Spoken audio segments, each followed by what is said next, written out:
warahmatullahi wabarakatuh. Yang terhormat Bapak Kepala SMP Negeri 1 Arjasa, Bapak Imam Sujoko SPD FPB.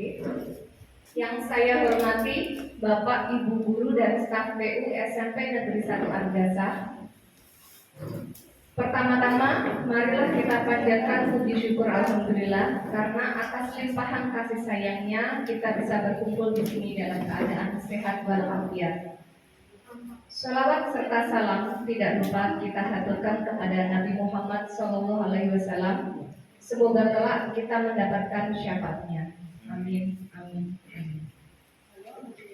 Bapak dan Ibu, hari ini kita berkumpul di sini untuk mengikuti acara diseminasi budaya positif di sekolah oleh CGP Angkatan 9 di SMP Negeri 1 Arjasa. Berikut saya bacakan susunan acara untuk hari ini. Yang pertama, pembukaan. Yang kedua, sambutan dari Bapak Kepala Sekolah. Yang ketiga, diseminasi budaya positif. Keempat, penutup. Baik Bapak dan Ibu, untuk acara yang pertama kita buka kegiatan hari ini dengan bacaan basmalah. Acara yang kedua yaitu sambutan dari Kepala SMP Negeri 1 Arjasa untuk Bapak Imam Sujoko SPD MPD, dipersilakan.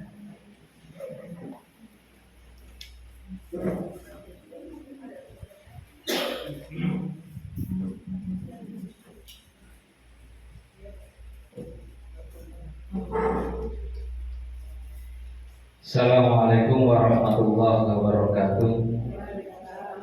Bismillahirrahmanirrahim. Alhamdulillah wa syukurillah wa nikmatillah la haula wa la quwwata illa billah mawadu. Yang saya hormati Bapak Ibu Guru, tenaga pengajar dan tenaga kependidikan SMP Negeri 1 Arjasa. Syukur alhamdulillah pada siang hari ini kita bisa bertemu di aula kita ini. Insyaallah ini adalah kita melaksanakan di aula ini yang pertama dalam kegiatan positif ini, di mana pada kegiatan ini Bapak Ibu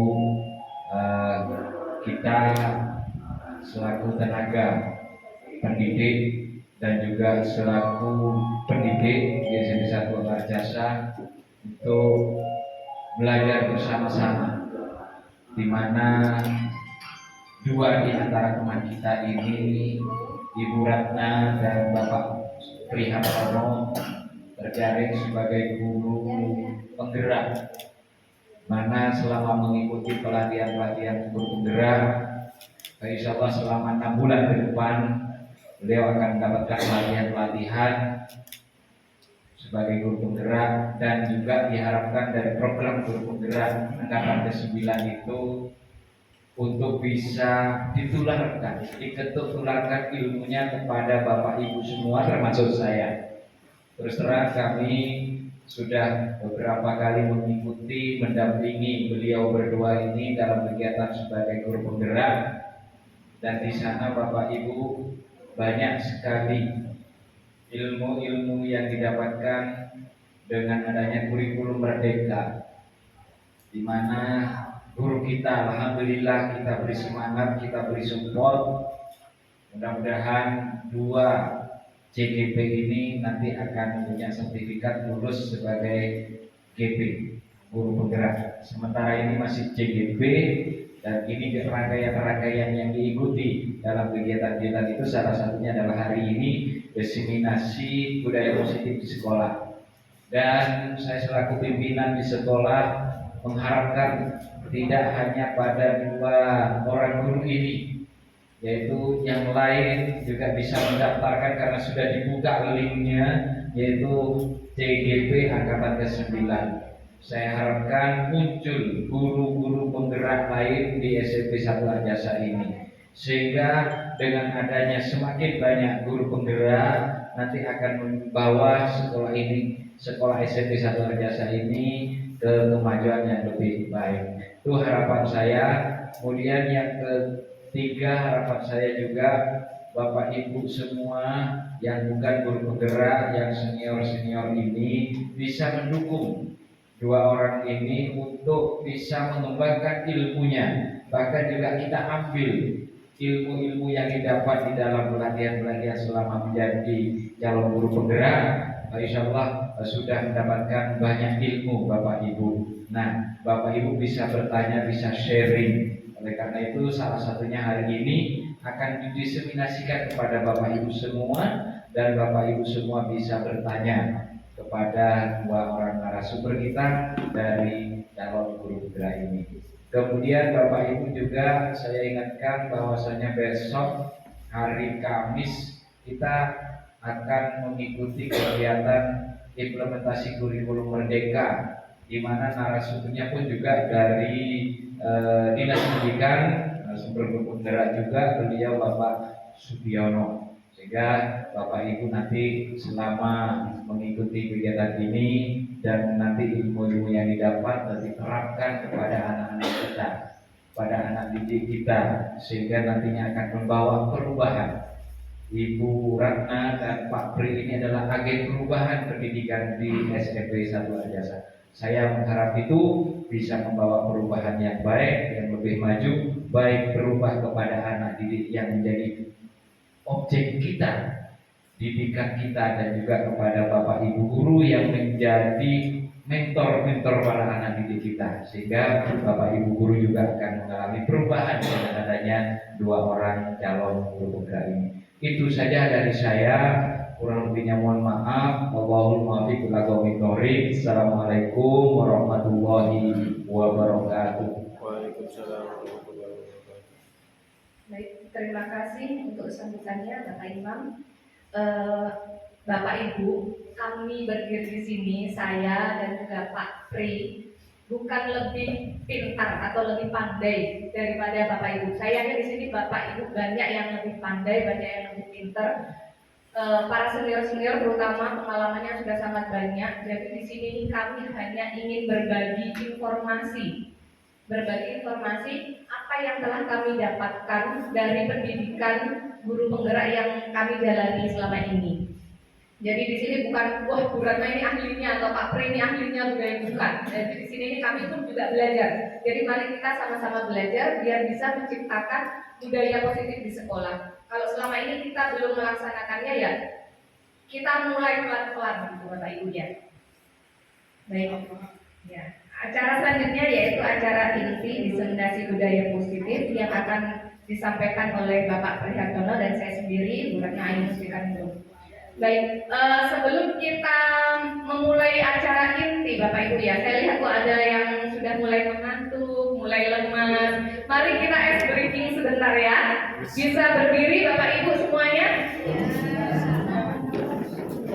Kita ice breaking sebentar ya. Biar tidak lemes. Mari Bu Fitri. Baik. Biar kita bisa fokus Bapak Ibu dan kita belajar fokus ya. Tolong ikuti arahan saya. Mungkin ada beberapa dari Bapak Ibu yang sudah pernah melaksanakan atau pernah mempelajari ice breaking ini. Namanya Marina menari. Ya. Kalau saya bilang Marina, ditunjuk dirinya sendiri atau dadanya dipegang. Marina menari itu tangannya dua-duanya. Nah, ya. Nah, bisa dibuka lebar. Marina menari di atas itu berarti seperti ini, Pak. Di atas membentuk huruf U. Nah, menari di atas, ya ini di atas ya. Menara itu membuat seperti menara. Kita coba ya. Marina menari di atas menara. Ya, ingat ya. Ya, kita coba nanti saya acak. Jadi harus ingat kata-katanya. Instruksinya. Mari Bu Lili yang semangat. Oh ya, mau minum dulu ya, ya. Biar bersemangat. Iya. Menari seperti ini di atas menara ya. Marina menari di atas menara, di atas menara. Marina menari. Marina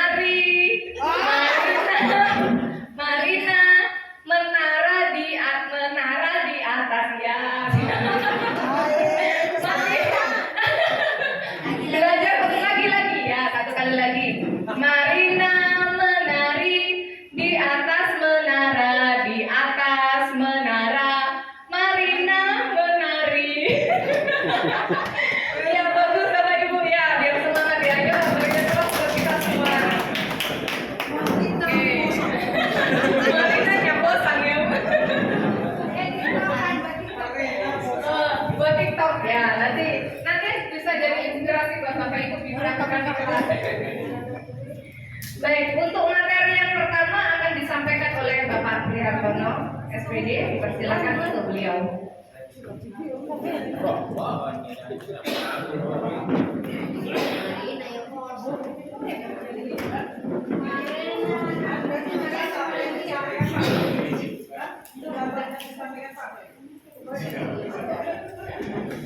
Ya, terima kasih. Assalamualaikum warahmatullahi wabarakatuh.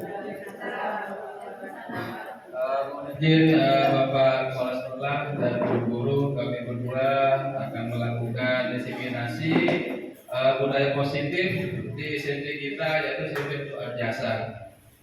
Ya, mungkin baru pertama saya berdiri di depan Bapak Ibu, ya. Mungkin agak grogi ini baru pertama.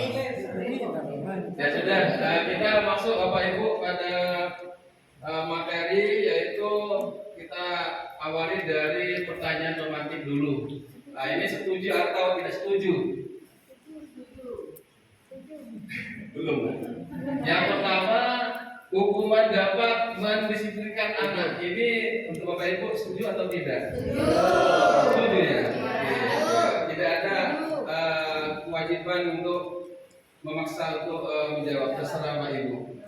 Yang kedua, pemberian hukuman dengan hal positif seperti membaca atau membersihkan halaman sekolah itu dapat dikatakan bisa meningkatkan disiplin anak. Atau untuk Bapak Ibu setuju atau tidak ini? Setuju. Yang ketiga, memberi penghargaan dapat meningkatkan motivasi belajar anak. Setuju ya? Setuju. Nah, jawaban setuju atau tidak akan saya jelaskan setelah sesi berikutnya. Betulkah setuju atau tidak? Kita simpan jawaban itu. Lanjut ke berikutnya. Nah, untuk topik pada siang hari ini ada 6. Untuk 1, 2, dan 3 ini bagian saya. Untuk 4, 5, 6 nanti berarti akan menjelaskan. Jadi saya akan menjelaskan disiplin positif dan nilai-nilai kebajikan universal. Yang kedua, teori motivasi, hukuman, penghargaan, dan retribusi. Dan yang ketiga, keyakinan kelas. Ini bagian pertama untuk saya. Saya lanjut. Yang pertama, disiplin positif dan nilai-nilai kebajikan universal. Nah, di sini Bapak Ibu ada cerita, ada A dan B. Anggap A itu saya atau Anda, dan saya dan teman-teman Bapak Ibu. Ibu dan Bapak itu adalah yang A, saya teman Bapak Ibu. Berarti B ya. Bapak Ibu itu memiliki kata-kata manis, misalnya kata-kata itu misalnya saya cinta sama Bapak Andi misalnya. Saya tulis pakai rompi yang kecil itu. Tuliskan benda atau sesuatu yang sangat berharga. Misalnya saya menulis saya cinta kepada Bapak Andi. Itu rahasia yang tidak boleh ada yang tahu. Letakkan di salah satu tangan Anda dan genggam benda itu sampai sekuat tenaga. Buatlah sebuah kepalan teman Anda, ya. Teman Anda akan mencoba sekuat tenaga untuk membuka. Biar enak, saya anggap saya sendiri sudah. Saya ini menulis suatu tulisan saya cinta sama Bu Inai misalnya. Saya tulis, saya genggam kertas itu di tangan saya kepal. Terus Bapak Ibu memaksa saya untuk membuka. Ya, membuka. Dengan cara apa? Satu, dengan cara menyuap, memaksa dengan kata-kata kasar, ataupun dengan cara lembut, merayu, memberi penghargaan. Ayo buka, nanti saya kasih 1 juta, ini buka. Atau dengan cara paksaan. Kalau nggak dibuka, saya hantam kamu. Nah, apakah saya membuka atau tidak kepala tangan saya ini? Nah, kepala tangan ini dibuka atau tidak itu tergantung saya. Jadi saya inilah yang mengontrol buka atau tidak dibukanya kepala tangan saya. Jadi Bapak Ibu nggak bisa punya keyakinan pasti dibuka kalau saya paksa, pasti dibuka kalau saya merayu, nggak bisa. Nah, ini kita aplikasikan di kelas. Seorang guru tidak nggak bisa memaksa pada anak-anak untuk pintar, nggak bisa memaksa. Ayo, kamu harus belajar dengan cara paksaan, sama dengan tadi memaksa, nggak bisa. Atau dengan cara merayu, ayo nanti besok saya kasih uang ya, saya kasih hadiah kalau kamu rajin belajar. Tidak bisa.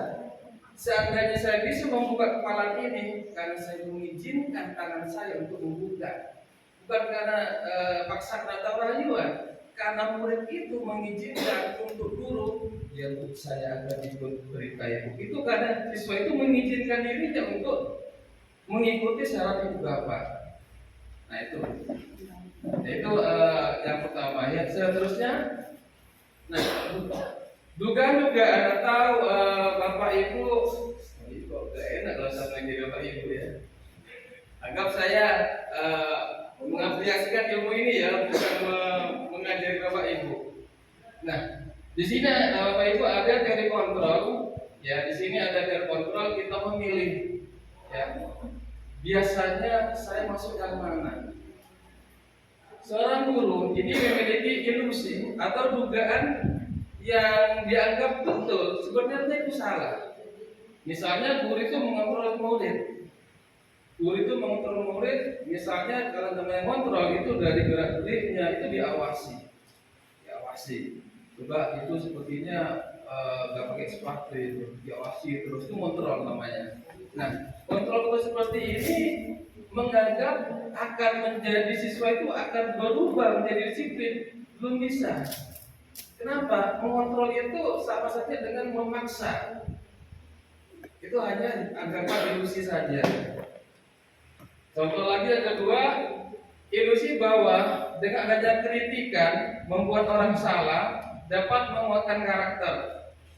Karakter yang dimaksud ini adalah siswa itu dididik supaya bisa bergotong royong, disiplin, apalagi sifat keagamaannya itu lebih kuat, ya. Itu adalah karakter yang akan kita harapkan pada murid kita. Tapi dengan cara mengkritik, dengan cara membuat orang itu merasa salah, ini akan menjadi suatu hal yang gagal pada akhirnya. Misalnya kamu itu tidak sholat zuhur berjamaah, kamu nanti nilainya kecil, kamu nanti. Coba saya keliru, saya akan berusaha untuk tidak mengulangi lagi.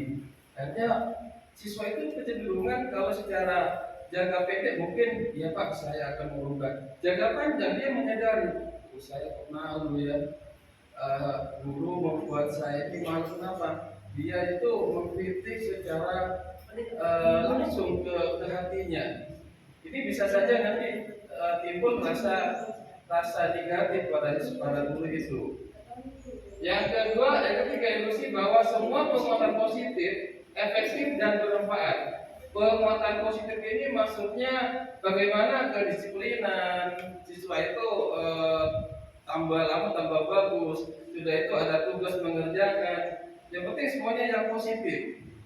Nah, dengan penguatan positif itu dianggap suatu hal yang efektif dan bermanfaat. Sebenarnya kurang. Misalnya, coba kamu menjaga tugas harus tepat waktu, dimarahi, dikritik. Contoh paling nyata seperti ini misalnya, kamu itu sudah membuat sekolah ini malu, kamu itu sudah menggunakan narkoba, guru-guru malu semua. Apa kamu tidak merasa malu sekolahnya dibuat jelek di luar sana? Nah ini membuat siswa itu akan terasa tersentuh hatinya, terasa malu, sehingga dengan malu itu bisa saja kalau jangka panjang mungkin bisa berubah. Jangka pendeknya takutnya bisa saya merasa malu, sehingga siswa itu bisa down atau bisa putus asa karena malunya seorang guru memberi kritikan seperti itu. Terus yang keempat, ilusi bahwa orang dewasa memiliki hak untuk memaksa. Nah kita sebagai guru sudah dewasa semua. Beranggapan kalau orang dewasa itu kalau sudah nyuruh satu kali langsung ditanggapi oleh siswa kita. Sebenarnya tidak demikian. Jadi agak susah untuk membuat kesadaran pada siswa kita. Kenapa? Karena yang saya lakukan di setiap hari, ya kita melakukan seperti ini. Saya sendiri melakukan seperti itu. Ya memaksakan siswa supaya bisa mengikuti aturan yang diberikan oleh guru. Ya, lanjut dulu. Siapa sesungguhnya yang memiliki kontrol? Sebenarnya yang memiliki kontrol itu adalah diri sendiri. Siswa tidak bisa dipaksa untuk merubah, kecuali dirinya sendiri yang merubah. Saya harus sadar, saya menyadari saya ini keliru. Kalau seorang guru yang memaksa, mungkin hanya sebatas 2 hari selesai, 3 harinya berubah lagi. Ya, lanjut. Nah, disiplin positif ini agak lagi.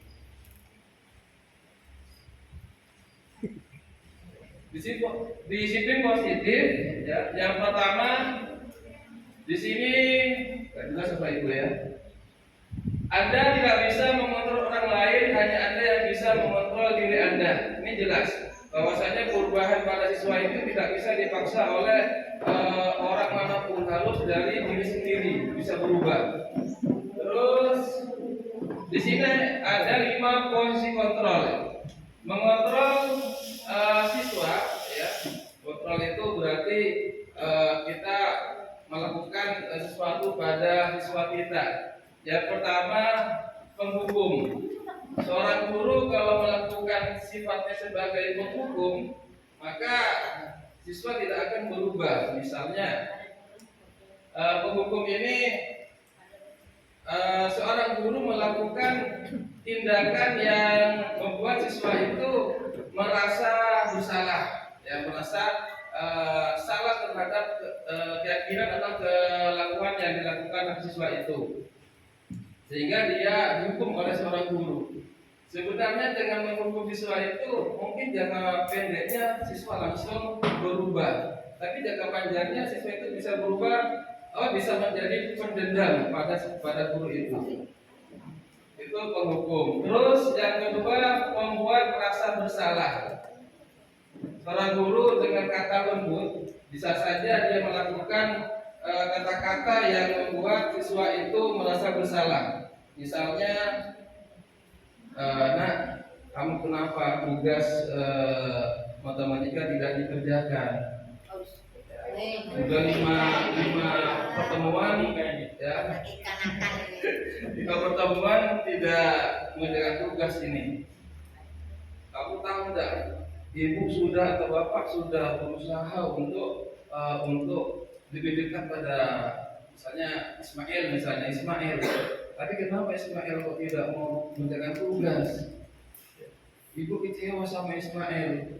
Sehingga apa? Ismail itu merasa bersalah.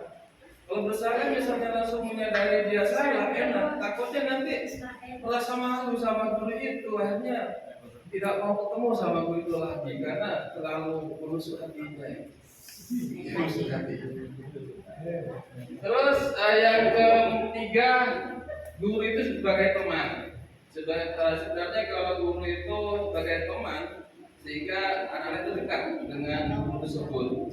Ada dampak positif, dampak negatifnya. Kalau dekat sama anak-anak sebagai teman, akhirnya anak-anak itu merasa saya punya backing di sekolah ini. Gak mungkin saya akan disalahkan kalau saya berbuat salah. Akan seolah-olah siswa itu memiliki backing seorang guru karena dekat. Gak mungkin saya dikena sanksi kalau melakukan kesalahan. Nah, ini kalau terlalu dekat kepada anak-anak. Yang terakhir adalah manajer. Nah, harapan kita sebagai manajer, kenapa? Seorang manajer itu tidak akan menghukum bawahannya atau guru tidak akan menghukum pada siswanya. Seorang manajer itu bagaimana siswa itu, ya, bisa merubah apa artinya? Tadi berbuat kesalahan, dia menyadari untuk mengoreksi dirinya, ya. Sudah itu dia akan kembali pada karakter-karakter yang baik. Jadi tidak ada sifat yang menghukum atau membuat salah, itu manajer. Dikembalikan pada siswanya supaya siswa itu bisa merubah dari sifat yang jelek menjadi sifat yang baik. Nah ini ada keyakinan kelas akan dijelaskan oleh Bu Ratna. Nah terus kita menghukum siswa, sebenarnya semua manusia itu memiliki 5 kebutuhan dasar. Nah itu ada di sebelah barat ya, sebelah barat. 5 kebutuhan dasar manusia. Kita tidak bisa memaksakan manusia karena manusia itu pada dasarnya memiliki kebutuhan dasar. Yang pertama ya bertahan hidup, ya bertahan hidup, terus butuh bertahan hidup, butuh penguasaan. Jadi orang itu memiliki rasa penguasa itu ada. Jadi jangan ditentang kalau ada siswa itu menjadi sok yang ada di kelas, karena dia memiliki sifat penguasa. Hanya bagaimana untuk mempositifkan karakter itu. Terus semua manusia butuh kasih sayang. Jadi siswa itu anggap kita sebagai apa ya? Kita tahu bahwasanya semua manusia itu butuh kasih sayang. Jadi jangan sampai disakiti siswa itu. Terus yang selanjutnya rasa diterima. Jadi manusia butuh rasa diterima di semua kalangan. Jangan ada di sana ada siswa dari keluarga yang tidak mampu, ada yang siswa yang mampu, terus ada kesenjangan di sana, jangan ada. Terus butuh kesenangan dan kebebasan. Itu sifat-sifat murid kita seperti itu, butuh kebebasan, butuh kesenangan. Jadi cara mengajar kalau hanya satu metode saja, ada yang suka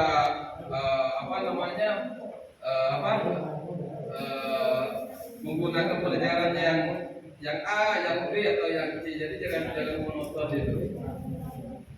Selanjutnya, nah, apakah makna disiplin? Nah, awalnya Bapak Ibu disiplin itu artinya belajar. Tapi pada zaman sekarang ada penyempitan atau perluasan makna ini, penyempitan makna ya. Awalnya disiplin itu artinya belajar, tapi sekarang menjadi sesuatu yang dilakukan seseorang pada orang lain untuk mendapatkan kepatuhan. Kecenderungan umum adalah menghubungkan kata disiplin dengan ketidaknyamanan, bukan dengan apa yang kita hargai atau pencapaian suatu tujuan mulia. Jadi kalau disiplin misalnya, ayo kamu disiplin masuk, itu paksaan. Sebenarnya disiplin itu adalah belajar bagaimana berubah awalnya lambat menjadi tidak lambat. Jadi yang namanya disiplin tidak ada hukuman di belakang itu. Tapi kalau dibiarkan ya mungkin seperti itu ya, lambat terus ya. Ya lanjut. Nilai-nilai kebajikan universal. Jadi sebelum kita masuk pada kontrol tadi, sebenarnya kita harus tahu dulu nilai kebajikan universal ya, yaitu sifat positif manusia yang merupakan tujuan mulia yang ingin dicapai setiap individu. Nah, nilai tersebut misalnya ini ya, beriman, bertakwa. Bagaimana siswa kita itu memiliki nilai kebajikan. Dia beriman, dia bertakwa, dia juga mandiri, bernalar kritis, berkebinekaan global, bergotong royong, kreatif. Itu harus tertanam dalam jiwa murid-murid kita. Kenapa? Kalau tertanam seperti itu, maka jarang untuk melanggar tata tertib yang ada di sekolah kita. Ya lanjut. Nah ini adalah contoh-contoh penerapan budaya positif. Ini kerja bakti membersihkan sekolah. Artinya bukan membersihkan sekolah habis sekolah aja, bukan ya. Ini membersihkan sekolah, belajar kelompok, terus kegiatan keagamaan, ini termasuk budaya-budaya positif. Nah di sekolah kita sudah lama berjalan budaya-budaya ini. Nah sehingga ini bisa mencapai sekolah yang memiliki budaya yang positif. Ya, lanjut. Nah, terus kita masuk pada topik kedua, teori motivasi, hukuman dan penghargaan serta restitusi.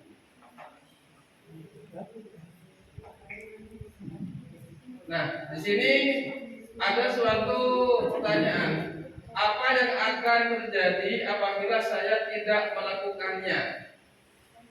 Kalau tidak melakukannya, nanti saya dipecat atau pangkat saya tidak naik-naik. Nah, itu. Ini termasuk apa? Motivasi dari luar atau eksternal. Terus yang kedua, apa yang akan saya dapatkan apabila saya melakukannya? Kalau saya nanti datang lebih awal, nanti saya dapat hadiah dari kepala sekolah, misalnya seperti itu. Nah, itu termasuk motivasi eksternal, bukan dari jiwa kita sendiri. Nah, yang bagus yang mana? Ya ini nomor 3. Saya akan menjadi orang seperti Pak Irwan, misalnya. Ya, kenapa? Karena Pak Irwan ini basicnya matematika, tapi dia mumpuni di mana, di fotografer. Settingnya seperti Pak Irwan. Entah saya dikasih reward, saya nggak dikasih, tetap saya pikir seperti Pak Irwan. Nah, itu termasuk pada motivasi internal. Jadi dari diri kita sendiri. Ini yang bagus sebenarnya. Nah, jadi tujuan yang terakhir inilah tujuan disiplin positif. Seandainya saya sendiri ya ada motivasi seperti Pak Irwan, ingin seperti Pak Irwan, jadi akan lebih baik hasilnya daripada motivasi yang kedua yang atas itu, yang eksternal itu. Terus lanjut. Nah, menurut Ki Hajar Dewantara, merdeka itu artinya tidak hanya terlepas dari perintah, itu merdeka. Akan tetapi juga cakap buat pemerintah diri sendiri.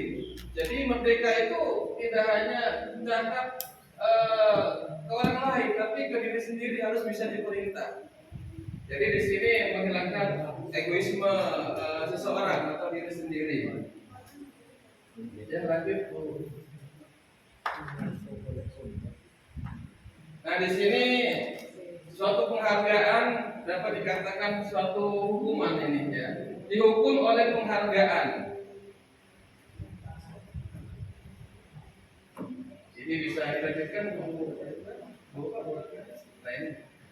Penghargaan menurut kualitas, penghargaan mematikan kreativitas, penghargaan memerangi motivasi intrinsik. Saya jelaskan ketiga ini. Penghargaan tadi masuk motivasi eksternal.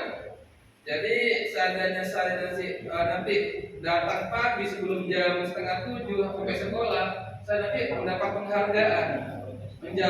Mendapat misalnya cincin emas 10 gram misalnya. Nah, itu ya. Itu adalah menurunkan kualitas seorang guru nanti itu kalau mendambakan penghargaan. Dan juga penghargaan itu mematikan kreativitas.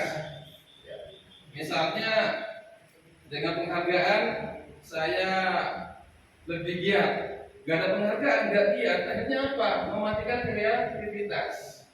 Nah, penghargaan itu juga mengurangi motivasi dari jiwa seseorang atau motivasi intrinsik.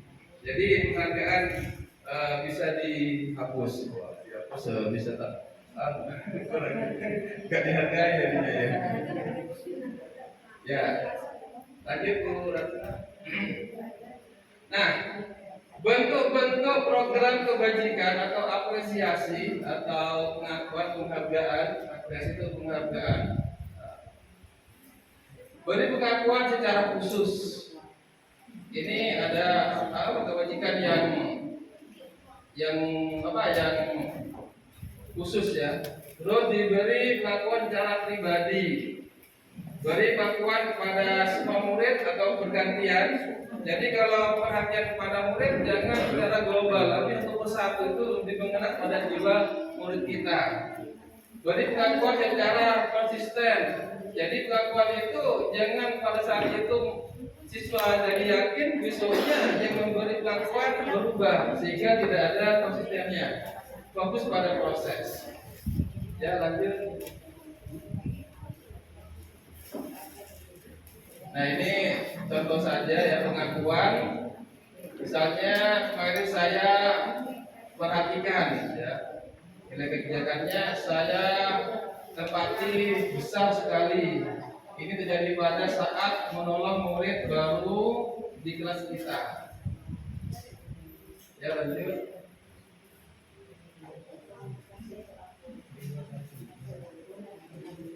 Ya belum terima kasih. Terus sekarang topik yang ketiga.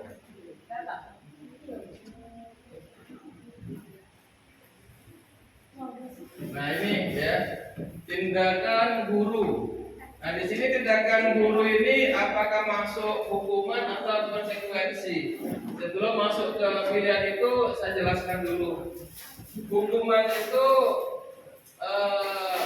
perbuatan yang tiba-tiba konstan terjadi pada saat itu tanpa kesepakatan bersama. Misalnya, Bu Ira, kenapa bola volinya kok hilang sekarang? Ayo put up Bu Ira. Misalnya, saya atasnya Bu Ira mungkin Menpora mungkin seperti itu ya, karena guru olahraga.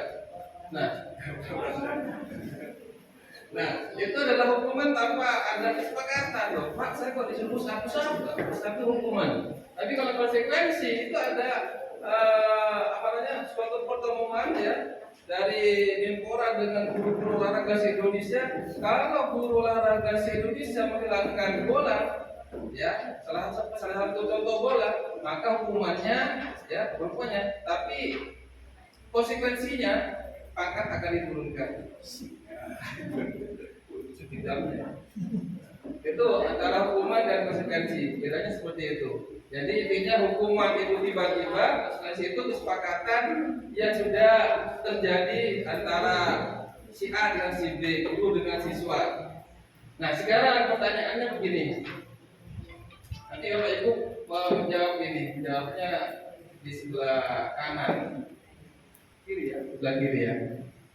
Mencatat 100 kali di dalam buku kalimatnya seperti ini. Saya tidak akan terlambat lagi karena terlambat ke sekolah. Apa ini masuk hukuman atau konsekuensi? Masuk hukuman atau tidak? Belum. Saya tidak akan terlambat lagi sampai 100 kali. Kalau dia belum, seperti yang disampaikan Pak tadi, kalau konsekuensi itu ada kesepakatan awal. Iya. Nah, sekarang kita lihat di situ sudah ditentukan apakah ada kesepakatan awal atau tidak. Sehingga kalau itu dikatakan hukuman atau bukan, kita lihat. Kalau ada kesepakatan awal itu konsekuensi, kalau tidak ada berarti itu hukuman. Ya. Ya, saya tambahkan antara hukuman dan konsekuensi seperti ini, Pak. Kalau hukuman itu mengarah pada kerugian. Tidak ada timbal balik positif pada siswa tersebut. Tapi kalau konsekuensi itu akan ada timbal balik ke siswa itu hal yang positif. Apa untungnya? Kalau hukuman apa untungnya? Tapi kalau konsekuensi itu ada untungnya pada siswa atau yang katakanlah orang yang bersangkutan yang melakukan tindakan seperti itu. Jadi hukuman tidak ada untungnya di proses itu dan akhir proses, tapi kalau konsekuensi itu ada untungnya setelah melakukan hal tersebut. Ya. Baik, saya jelaskan sedikit ya Pak. Mungkin melengkapi dari Pak Pri ya. Perbedaan hukuman atau konsekuensi. Hukuman itu apa yang dilakukan anak, misalkan kesalahan anak. Itu nanti apa yang akan dilakukan anak itu nanti tidak ada hubungannya dengan kesalahannya. Jadi misalkan saya terlambat, tapi saya disuruh lari. Apakah ada hubungannya antara kesalahannya dengan hukumannya? Nah tidak. Sedangkan kalau konsekuensi itu ada hubungan. Jadi misalkan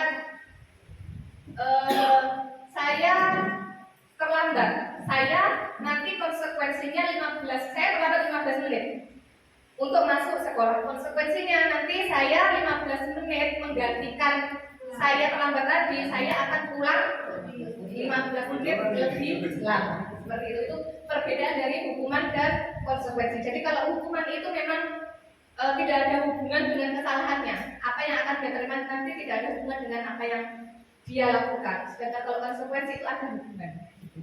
Tadi Pak Pri menyampaikan di awal itu perbedaan bedanya antara kesepakatan dan tidak disepakati. Iya. Sehingga kembali ke pertanyaan itu berarti saya kembali lagi dari Iya. Oke. ternyata ada lanjutannya. Iya. Hukuman itu yang tidak katakanlah sebuah sanksi. Iya. Kalau berkaitan dengan keterlambatan. Iya. Iya. Itu Kesalahannya. Iya. Jaga konsekuensinya. Iya. Ya, terima kasih Bu Ratna. Ya, saya lanjutkan ya. Pertanyaan tindakan guru yang kedua. Lari mengelilingi lapangan basket 2 kali karena terlambat hadir di sekolah. Ini masuk hukuman atau konsekuensi? Hukuman. Ya. Murid diminta untuk push up 13 kali karena tidak menggunakan masker sekolah. Menggantikan kertas tugas teman yang telah dicoret-coret. Membersihkan tumpahan air di meja tulis karena tersenggol pada saat belajar. Murid disuruh untuk tidak mengenakan sepatu seharian di sekolah karena tidak mengenakan sepatu hitam.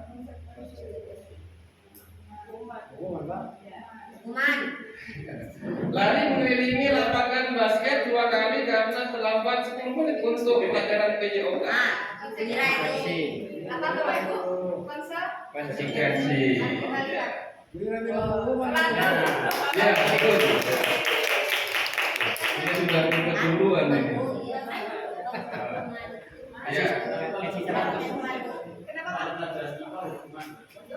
Ya, tidak ada hubungannya. Ya, tidak ada Kalau hubungannya. pelajaran kepala kafe kan memang ada Ada hubungannya. hubungannya ya. Ya, bisa lanjut Bu. Perbedaan hukuman dan konsekuensi tadi sudah paham. Jadi ini sebenarnya perbedaannya. Kalau hukuman sesuatu yang menyakitkan harus terjadi. Tapi kalau konsekuensi sesuatu harus terjadi tapi sudah kesepakatan. Ya, membuat anak sakit fisiknya maupun hatinya untuk jangka waktu yang lama. Kalau yang konsekuensi juga menyakitkan tapi jangka waktunya pendek sehingga dia sadar, oh iya, saya disuruh push up karena terlambat masuk ke lapangan basket oleh guru olahraga. Tapi tetap ada hubungannya di sana itu. Ya, lanjut. Nah sekarang setelah ada hukuman, konsekuensi terus terakhir restitusi. Ini adalah proses, Pak. Saya ingat sama guru saya kalau sudah ada sisinya itu proses. Nah, jadi restitusi itu proses menciptakan kondisi bagi murid untuk memperbaiki kesalahan mereka, sehingga mereka bisa kembali pada kelompok mereka dengan karakter yang lebih kuat. Restitusi juga merupakan proses kolaborasi atau kolaboratif yang mengajarkan murid untuk mencari solusi untuk masalah mereka dan membantu murid berpikir tentang orang seperti apa yang mereka inginkan dan bagaimana mereka harus memperlakukan orang lain. Ini adalah restitusi. Ya, lanjut. Nah, di sini secara global mengenai hukuman, konsekuensi dan restitusi saya jelaskan yang atas, yaitu yang pertama hukuman, sesuatu yang menyakitkan harus terjadi, tadi yang hukuman. Terus yang konsekuensi, sesuatu harus terjadi. Yang restitusi merupakan pilihan.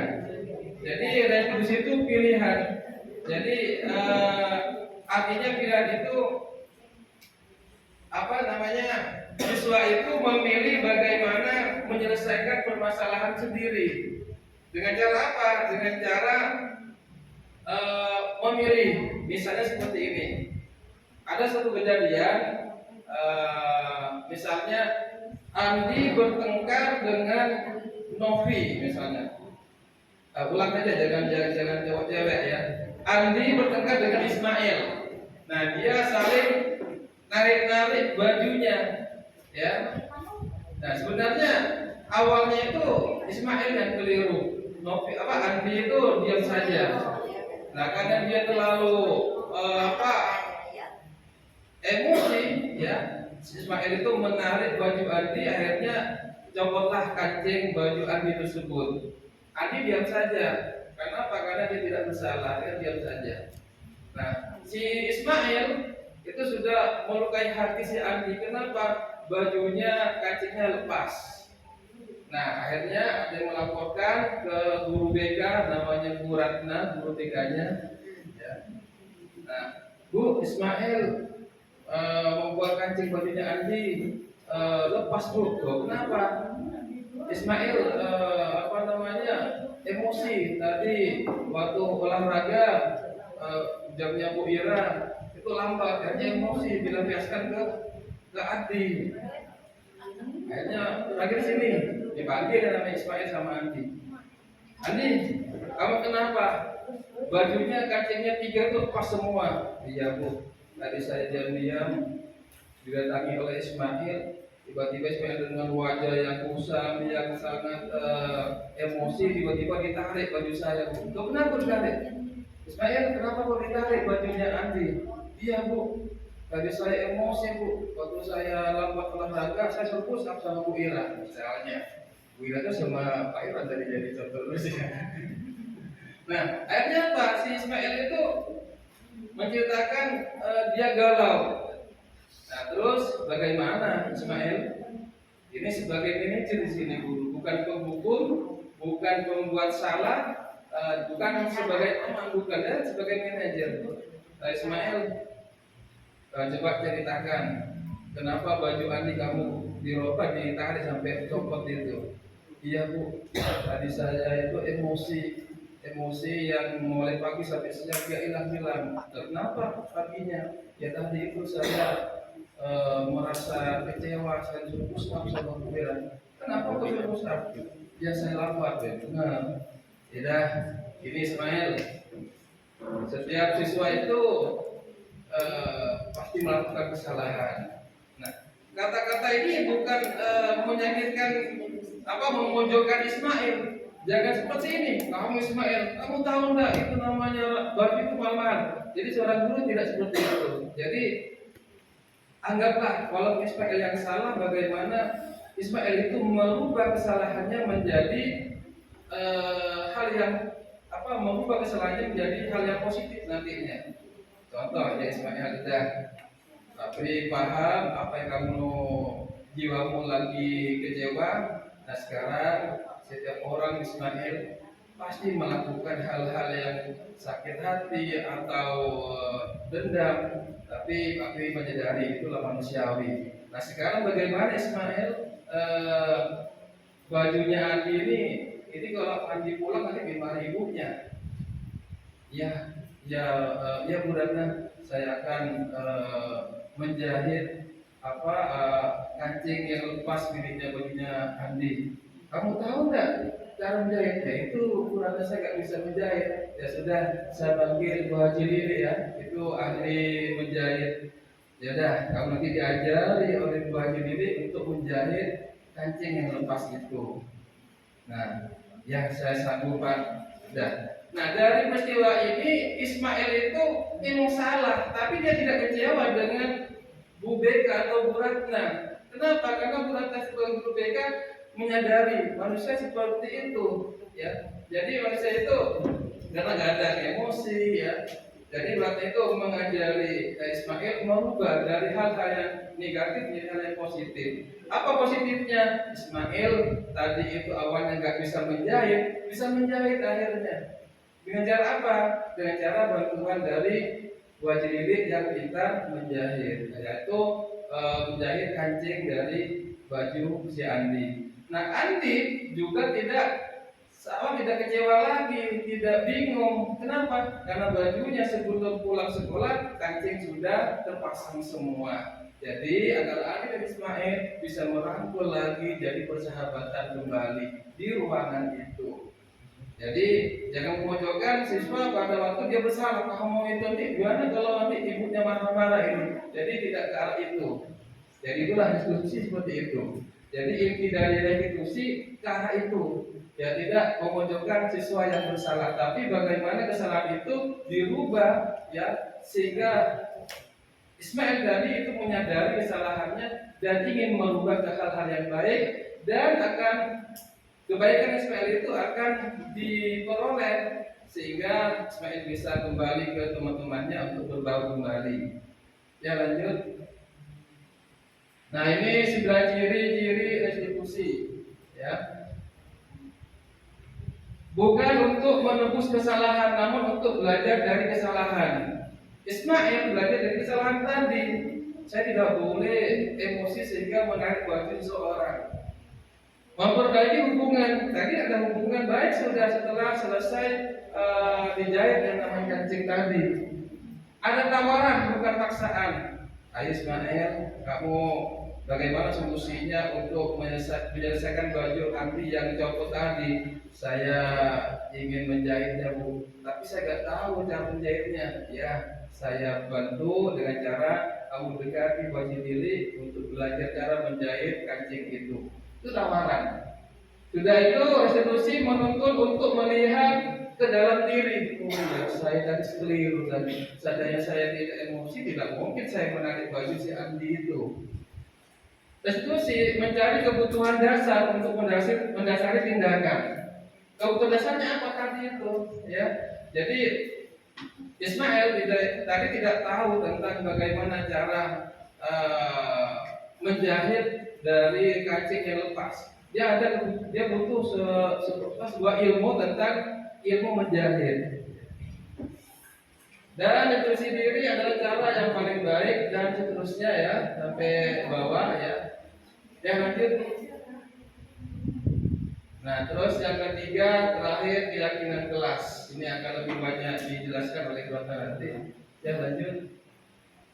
Mengapa tidak peraturan saja? Mengapa harus keyakinan kelas? Tadi sudah dijelaskan bahwa kalau peraturan itu paksaan.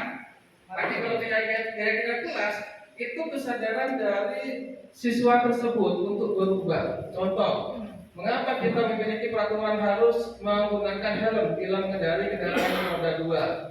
Ini peraturan memaksa. Nah, ini terus mengapa kita memiliki peraturan 3M menggunakan masker, mencuci tangan dan menjaga jarak?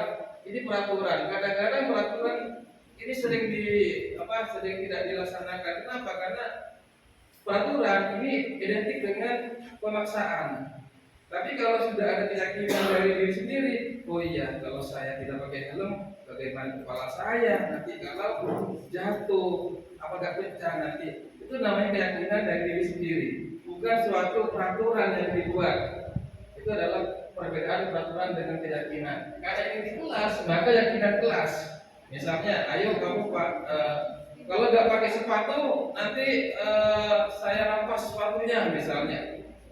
Atau yang tidak menggunakan sepatu warna hitam sesuai aturan di sekolah akan diambil dirampas sepatunya. Itu aturan. Tapi kalau keyakinan kelas, seandainya siswa itu kalau kamu pakai sepatu hitam, begitu cakepnya kamu, begitu tambah disiplin kamu kalau menggunakan sepatu hitam itu. Jadi ada kata disiplin itu keyakinan kelasnya. Lanjut. Ya, jadi di sini dari tingkat paling dalam itu peraturan kelas berubah menjadi keyakinan kelas. Keyakinan itu sudah menyatu pada jiwa siswa atau menjadi lingkungan yang positif sehingga lingkungan sekolah yang sudah positif menjadi budaya yang positif di sekolah kita. Ya, lanjut. Nah, ini kesepakatan kelas. Kami guru dan murid saling menyayangi. Saling menyayangi termasuk kesepakatan kelas. Terus kami murid yang semangat belajar. Semangat termasuk kata keyakinan kelas. Dan selanjutnya, ya langsung ini sebagai rumusan saja, tampak seperti, ya tidak seperti itu. Sebagai rumusan saja. Terus lanjut. Nah, ini selalu kembalikan buku ke tempatnya. Ini peraturan. Selalu kembalikan buku ke tempatnya. Nah, kalau keyakinan kelas ini agak lembut ya. Siswa itu bisa menyadari, tidak usah diperintah, buku itu akan dikembalikan ke tempatnya. Bagaimana keyakinan kelas itu? Bisa dilanjut Bu Ratna. Nah ini, selalu kembalikan buku ke tempatnya. Tidak usah menyuruh siswa untuk mengembalikan, tapi kalau sudah siswa itu sudah masuk keyakinan kelasnya, misalnya tanggung jawab, walaupun tidak disuruh oleh misalnya tidak disuruh oleh perpustakaan, ayo buku-buku setiap akhir semester dikembalikan. Tapi kalau ada rasa tanggung jawab, tidak usah diperintah, dia akan mengembalikan. Itu kalau buku. Dilarang mengganggu orang lain. Kalau sudah ada keyakinan dalam jiwa siswa itu, misalnya menghormati orang lain, tidak akan terjadi mengganggu orang lain, tidak akan terjadi. Sehingga keyakinan kelas itu sudah menyadari dirinya untuk lebih positif. Dan seterusnya ya. Ya lanjut. Nah ini peristiwa yang kemarin ya, perencanaan pembentukan keyakinan kelas ya. Terus ini aksi pembentukan kelasnya, jadi semua siswa itu menulis ya, menghormati, menghargai dan seperti itu, sehingga dengan menulis itu siswa menyadari, oh saya harus disiplin, harus menghormati, menghargai orang lain. Jadi tidak hanya lisan saja, tapi siswa yang menulis ke papan ya. Ya lanjut. Ya, mungkin sekian Bapak Ibu untuk pemberian topik 1, 2, 3. Untuk selanjutnya akan disambung oleh Bu Ratna. Monggo Bu Ratna. Baik, terima kasih Pak Pri. Saya akan mereview sedikit apa yang sudah dijelaskan oleh Pak Pri ya, dari topik 1 sampai topik 3. Topik 1 tadi tentang disiplin diri ya, disiplin positif. Baik Bapak Ibu, kenapa peraturan itu harus kita ubah ke keyakinan kelas? Karena peraturan itu biasanya berisi sesuatu yang negatif, dilarang, jangan dilakukan, tidak boleh. Nah itu tuh peraturan biasanya, ya kan seperti itu kan ya. Dilarang merokok, tidak boleh ramai, dilarang membuang sampah sembarangan. Biasanya kan peraturan seperti itu ya, kata-katanya negatif. Kenapa kita ubah ke keyakinan kelas? Karena biar anak itu sadar, kenapa sih kok tidak diperbolehkan membuang sampah sembarangan? Keyakinan itu kan dikembalikan ke nilai universal. Untuk apa? Untuk kebersihan, menjaga kebersihan. Nah itu berarti perubahan dari peraturan yang tidak boleh membuang sampah sembarangan, kita tarik ke keyakinan kelas, menjaga kebersihan, seperti itu. Jadi perbedaannya kenapa tadi saya ulang lagi tadi, kenapa dari peraturan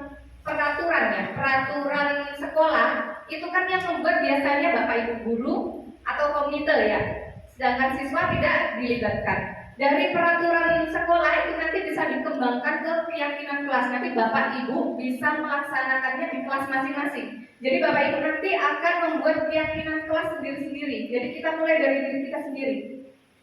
Ayo anak-anak, kamu pengen kelas kita seperti apa? Kelas impian kita seperti apa? Misalkan anak-anak tadi tidak boleh membuli Bu. Berarti kita tarik ke keyakinan kelasnya saling menghargai, saling menyayangi. Jadi kalau dikembalikan ke nilai universal, anak itu akan meyakini, oh ternyata tidak diperbolehkan seperti ini itu karena harus biar dapat nilai seperti ini gitu ya. Jadi kayak tidak memakai helm tadi ya Pak ya. Kenapa kita harus memakai helm? Untuk menjaga keselamatan. Jadi kita kembalikan lagi dari peraturan-peraturan itu, kita kembalikan ke keyakinan kelas atau keyakinan di diri anak, biar anak itu meyakini, oh ini ada nilai, oh ada sesuatu yang harus saya raih, yang harus saya lakukan untuk dirinya sendiri gitu. Jadi kalau anak sudah meyakini, dia akan enak untuk melaksanakannya. Sekarang kita masuk ke topik yang keempat, yaitu kebutuhan dasar manusia dan dunia berkualitas. Bapak Ibu, ternyata setiap manusia itu memiliki 5 kebutuhan dasar. Seperti yang sudah disebutkan oleh Pak Pri tadi, yang pertama bertahan hidup, kedua kesenangan, ketiga kebebasan, keempat penguasaan, dan kelima kasih sayang dan rasa ingin diterima. Kalau satu saja kebutuhan ini tidak kita miliki atau tidak diterima oleh anak, biasanya anak tersebut akan membuat masalah karena dia ingin memenuhi kebutuhannya ini. Jadi satu saja misalkan kebutuhan ini tidak dia dapatkan, dia akan cenderung membuat masalah. Selanjutnya Pak Tri. Nah, ini kebutuhan bertahan hidup atau survival. Kebutuhan yang bersifat fisiologis untuk bertahan hidup, misalnya kesehatan, rumah, makanan, terus kebutuhan untuk tetap bertahan hidup, proses reproduksi itu termasuk kebutuhan untuk tetap bertahan hidup. Jadi kalau tidak ada ini, kita kan tidak bisa hidup gitu loh. Dan kalau tidak makan, tidak menjaga kesehatan seperti itu ya. Terus yang kedua, kebutuhan untuk disayangi dan diterima, meliputi hubungan akan koneksi sosial, kebutuhan menerima kasih sayang, dan kebutuhan untuk merasa menjadi bagian dari suatu kelompok. Jadi kalau anak tersebut misalkan diasingkan, dia akan cenderung membuat suatu masalah atau dia akan mencari perhatian seperti itu. Untuk yang ketiga, kebutuhan penguasaan. Kebutuhan penguasaan ini kebutuhan yang berhubungan dengan untuk mencapai sesuatu, menjadi kompeten, menjadi terampil. Ini kebutuhan diakui. Jadi ada anak yang merasa, oh saya melakukan ini biar anak itu takut. Nah itu perasaan diakui, pengen diakui. Oh kamu lebih hebat dari saya, oh kamu lebih kuat dari saya. Oh itu kebutuhan penguasaan. Keempat, kebutuhan untuk bebas. Kebutuhan untuk bebas ini kebutuhan mengendalikan arah hidup seseorang, kebutuhan kemandirian, otonomi, kebutuhan kebebasan yang tinggi, yang mungkin kalau di kelas itu merasa aduh kok cuma di kelas gini-gini aja ya, saya bosen. Nah itu biasanya kebutuhan untuk bebas. Yang kelima yaitu kebutuhan untuk kesenangan, kebutuhan untuk mencari kesenangan, bermain dan tertawa. Nah ini pertanyaan. Ini ada satu kasus ya Bapak Ibu. Misal ini saya ambil dari Kemendikbud. Ibu Akbar, guru wali kelas 2A di SD Pelita Hati, sedang bingung menghadapi ulah salah satu murid di kelasnya yaitu Doni. Beberapa anak di kelas 2A telah datang padanya dan mengeluhkan Doni yang sering kali meminta bekal makan siang mereka dengan paksa. Jika Anda menghadapi situasi seperti Ibu Akbar, apa yang akan Anda lakukan? Menurut Anda, kira-kira apa alasan Doni melakukan hal itu? Bertahan hidup bisa. Apalagi? Kesenangan bisa. Diakui bisa ya, penguasaan tadi. Nah, itu nanti tergantung dari jawaban dari si Doninya. Kita lihat Pak Pri selanjutnya. Nah ini, dalam kasus Doni di atas, apabila jawabannya Doni ketika ditanya oleh Bu Akbar adalah karena ia lapar dan orang tuanya tidak membawakannya bekal makan siang, maka kebutuhan dasar yang sedang berusaha dipenuhi oleh Doni adalah kebutuhan untuk bertahan hidup. Karena dia tidak mendapatkan makanan atau tidak mendapatkan bekal dari orang tuanya, akhirnya dia melakukan hal tersebut. Terus yang kedua, dalam kasus di atas, apabila Doni menjawab bahwa alasannya mengambil bekal temannya karena dia merasa senang temannya jadi memperhatikan dia ketika temannya melaporkan tindakannya itu pada gurunya, dan gurunya memberitahu orang tuanya sehingga orang tuanya jadi perhatian ke dia, maka kebutuhan dasar yang sudah dipenuhi oleh Doni adalah kebutuhan akan kasih sayang dan rasa diterima. Karena dia merasa kurang kasih sayangnya, akhirnya dia caper, cari-cari masalah biar diperhatikan gurunya, diperhatikan temannya. Kalau nggak melakukan itu, dia tidak apa-apain sama temannya, dicuekin gitu aja. Jadi dia pengen membuat masalah biar diperhatikan ya. Yang ketiga, apabila jawaban Doni merasa hebat karena temannya jadi takut dengan dia dan menuruti keinginannya, maka sebetulnya Doni sedang berusaha memenuhi kebutuhan dasarnya atas kekuasaan. Jadi dia itu pengen diakui, oh saya ini loh hebat, oh saya ini anak-anak lo takut pada saya. Nah itu diakui, kebutuhan dasar akan kekuasaan atau diakui. Yang keempat, bila jawaban Doni merasa bosan dengan bekal makanan yang dibawakan ibunya dari rumah karena ibunya selalu bawa bekal yang sama, terus mie telur. Nah Itu mungkin karena dia ingin mencoba makanan teman-temannya yang beraneka ragam. Jadi Doni ini sedang berusaha memenuhi kebutuhannya akan kebebasan. Dia nggak mau tetap itu terus gitu. Jadi pengen sesuatu hal yang berbeda. Bosan ya. Dan yang terakhir, apabila jawabannya Doni karena iseng saja dan dia menikmati ekspresi teman-temannya yang kesal karena diambil makanannya dan dia tertawa-tawa, oh itu berarti dia ya butuh dengan kesenangan. Jadi dia tuh pengen bercanda gitu. Iya. Sebenarnya ya seperti murid kita salah satunya ya. Selanjutnya Pak Pri. Nah, ini sebelum ke sini tadi, jadi gini Bapak Ibu, masalah anak itu pasti ada yang mendasarinya ya. Pasti ada sesuatu hal anak itu kenapa melakukan itu. Jadi perlu kita tanya apa sih sebenarnya kebutuhan apa yang belum dipenuhi atau belum dimiliki oleh dia ini apa. Jadi kita kembalikan lagi ke sana. Oh si anak ini butuh perhatian. Oh si anak ini butuh kasih sayang. Oh si anak ini butuh pengakuan. Ya. Baik, selanjutnya yaitu pembelajaran yang kelima, 5 posisi kontrol dulu. Sekarang kita lihat, yang pertama tadi ada penghukum, pembuat rasa bersalah, teman, pemantau, manajer. Penghukum tadi adalah yang langsung menghukum ya, tanpa menanyakan penyebab dan tidak ada hubungannya. Yang kedua, pembuat rasa bersalah, kamu ini nak, tidak kasihan apa sama ibunya, sama bapaknya, sama bu guru itu. Capek berkali-kali ngasih tahu kok kamu tuh tidak nurut-nurut. Sampai berkali-kali bulan ngasih tahu ini misalkan. Terus yang ketiga teman itu nih, teman itu sambil bercanda. Kamu nak gimana? Jadi sambil bercanda ada nada yang tidak langsung memarahi dia. Kalau untuk pemantau itu gini, misal anak itu melakukan kesalahan, kamu tahu konsekuensinya apa, peraturannya di sekolah bagaimana, apa hukumannya, nah itu pemantau. Jadi melaksanakan apa yang sudah ada gitu loh, apa yang peraturan yang sudah ada di sekolah. Sedangkan yang kelima itu manajer. Ini yang paling ideal dan paling susah Bapak Ibu. Karena apa? Karena kita sendiri kadang juga mungkin banyak masalah atau apa jadinya tidak sabar ke anak ya. Iya. Ini manajer ini gini. Jadi anak melakukan kesalahan, anak itu akan ditanya apa penyebabnya.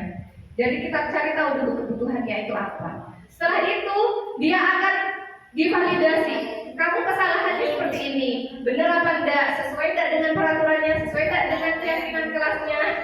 Kalau sudah, anak akan diajari tanggung jawab. Bagaimana tanggung jawabnya kita kembalikan ke anak. Kalau kamu melakukan ini, apa yang harusnya kamu lakukan untuk menggantikan atau untuk memperbaiki kesalahan kamu? Dan ini memang tidak semuanya bisa dilakukan oleh Bapak Ibu guru kepada satu anak yang di posisi manajer ini. Kenapa? Karena gini, manajer ini untuk anak yang bertanggung jawab memang. Untuk anak yang bisa memecahkan masalah.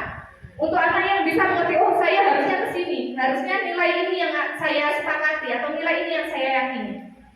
Tapi untuk anak-anak yang tidak bertanggung jawab, yang masih belum bisa untuk apa ya? Mencari solusi, kita masih bisa untuk menggunakan posisi 1 sampai 4 untuk mengajari anak tersebut pelan-pelan Bapak Ibu. Nah sekarang saya tanya, kira-kira ada di posisi manakah kita selama ini Bapak Ibu? 1. Ada lagi? 2. Ya, ada lagi? Oh, Lilin 3. Oh, Bu Titik 4, pemantau. Wira? Semuanya, oke bagus. Sampai ke manajer semuanya. Baik.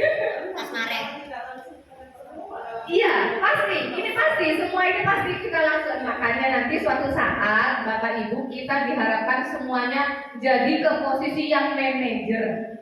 Tapi dengan syarat anak tersebut bisa bertanggung jawab. Kalau belum ya kita bantu pelan-pelan mulai dari posisi pertama, kedua, ketiga, keempat.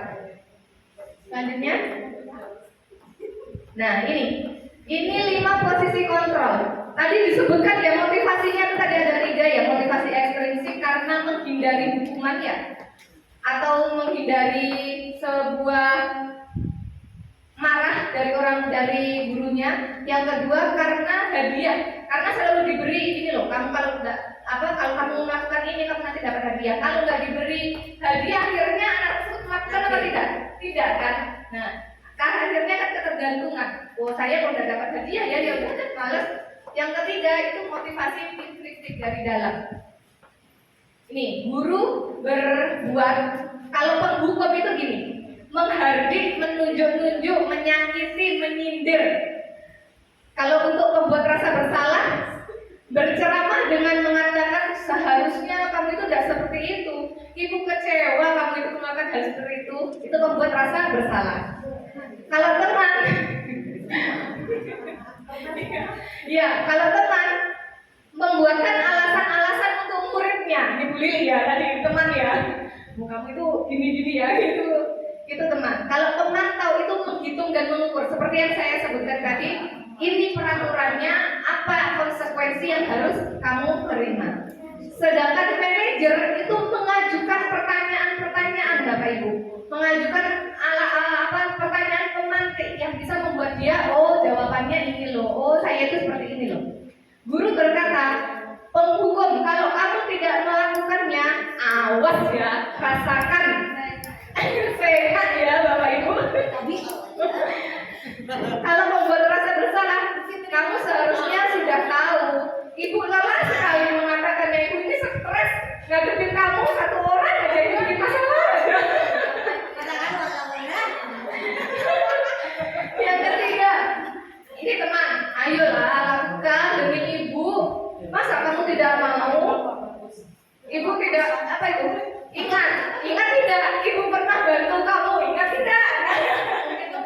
Iya, mungkin gitu. Kalau pemantau apa peraturannya itu ya? Sedangkan manajer, apa yang kita yakini, apa yang bisa kau kerjakan untuk memperbaiki masalah ini, jadi itu untuk mengajari anak problem solving, apa yang sudah dia lakukan, apa yang harus dia lakukan gitu. Terus untuk hasilnya, penghukum itu ternyata hasilnya anak akan memberontak, menyalahkan orang lain, berbohong. Karena apa? Karena daripada nanti saya dapatkan hukuman, saya ingin berbohong saja gitu. Terus untuk membuat rasa bersalah, menyembunyikan atau menyangkal atau berbohong. Kalau teman, anak itu akan ketergantungan, berlindung terus di bawah bapak ibu guru apapun, jadi tidak mandiri. Yang pemantau, dia menyesuaikan diri bila diawasi oleh gurunya. Yang terakhir itu adalah manajer, dia akan menguatkan pribadinya karena dia tadi sudah yakin, oh saya ini salahnya di sini, saya tidak sesuai dengan keyakinan saya atau keyakinan yang sudah dibuat bersama. Jadi apa sih yang harus saya lakukan gitu. Terus selanjutnya kaitan dengan dunia berkualitas. Murid meletakkan guru di luar dunia berkualitasnya. Kalau penghukum, pembuat rasa bersalah, murid meletakkan guru di dalam dunia berkualitasnya. Teman, murid meletakkan guru sebagai orang yang sangat penting di dunia berkualitasnya karena dia tadi ketergantungan ya. Yang keempat, pemantau, murid meletakkan guru sebagai peraturan dan hukum di dunia berkualitasnya. Kalau untuk yang manajer, murid meletakkan dirinya sebagai individu yang positif dalam dunia berkualitas. Selanjutnya, murid berkata, biarkan sajalah kalau dihukum ini ya, biarkan sajalah, nanti juga marah-marah lagi. Untuk membuat rasa bersalah, iya bu, maafkan bu, gitu aja. Terus kalau untuk teman, saya pikir bapak ibu itu teman saya, ternyata begitu ya. Akhirnya ngelama ya. Iya, makanya itu ada positifnya dan negatifnya gitu. Kalau pemantau, berapa banyak bintang yang saya harus peroleh, berapa halaman yang harus saya tulis bu, berapa bu ini bu, ada itu kemarin istighfar bu, berapa bu ini halaman yang harus saya tulis. Yang terakhir manajer, bagaimana caranya saya bisa memperbaiki keadaan atau memperbaiki masalah yang telah saya lakukan. Dampaknya apa? Yang pertama, kalau penghukum, anak akan mengulangi kesalahannya. Pembuat rasa bersalah, anak merasa rendah diri, merasa putus asa, merasa oh saya ini diri yang gagal, akhirnya nangis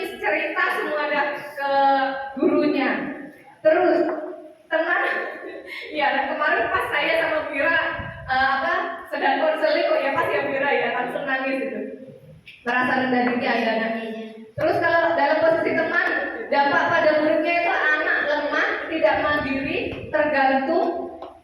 Kalau pemantau, dampak pada muridnya menitik beratkan pada sanksi atau hadiah yang akan dia peroleh. Sedangkan manajer mengevaluasi diri, bagaimana cara memperbaiki dirinya. Selanjutnya Pak. Nah ini, coba tadi kan sudah dijelaskan ya sama saya Pak. Kita lihat apakah tadi sudah masuk materinya. Saya kecewa sekali dengan kamu nak. Itu apa?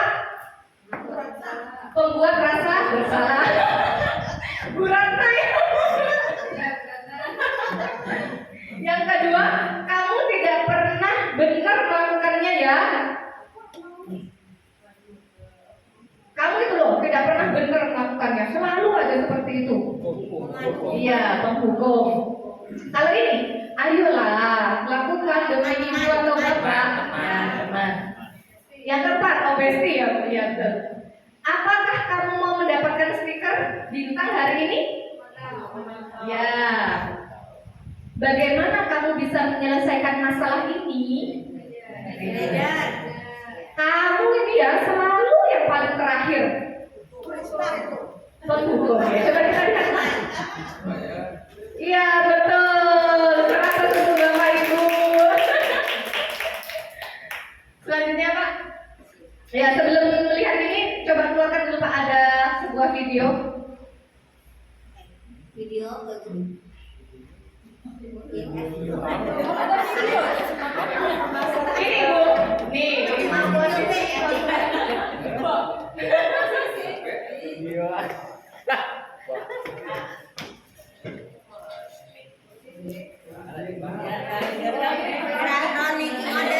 nih. Marah-marah sampai kalian. Siapa yang biasa buku? Bila dia. Langsung dihenti ya. Selalu terlambat. Ade, kenapa dia terlambat? Apa coba? Alasan kamu apa lagi? Apa sih kamu tidak terlambat? Malas sekali ya kamu jadi anak. Dasar pemalas. Gak kapok-kapok sih kamu. Sudah berapa kali terlambat? Sana, kamu keliling lapangan basket. Dua kali. Sedikit Bu, kalau pulangan Ibu. Pinjam ini. Kamu malah gitu. Berani-beraninya jawab. Sudah terlambat, masih berani jawab.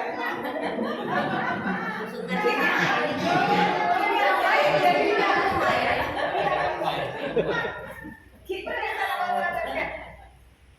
Si Ibu nanti nunduk itu muridnya.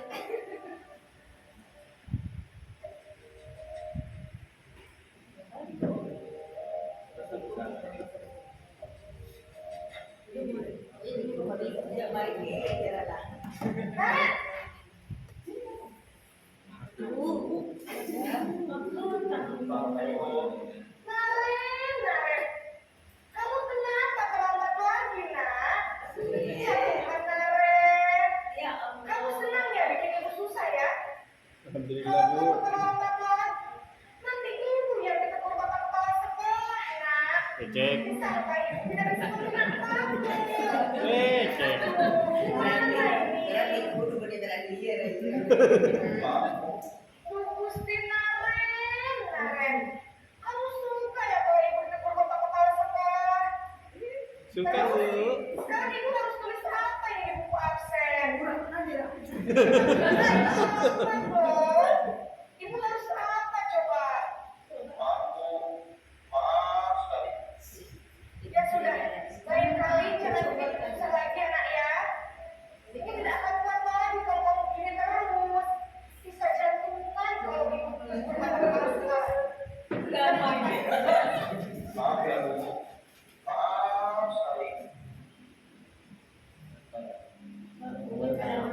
Posisi membuat rasa bersalah, berbicara dengan nada teman.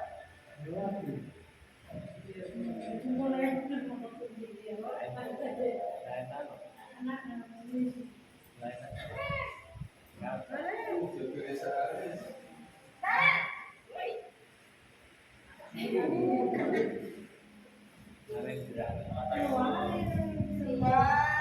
jam berapa ini, Mas? Sabar ya, sabar ya, sabar ya.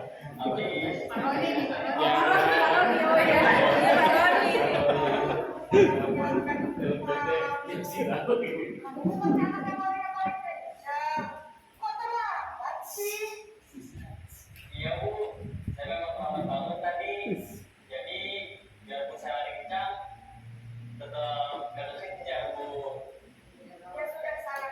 Nanti lain kali larinya lebih kencang lagi ya. Biar gak terlambat lagi. Bikin seneng ibu.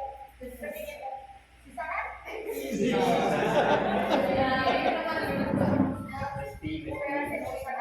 Pastinya.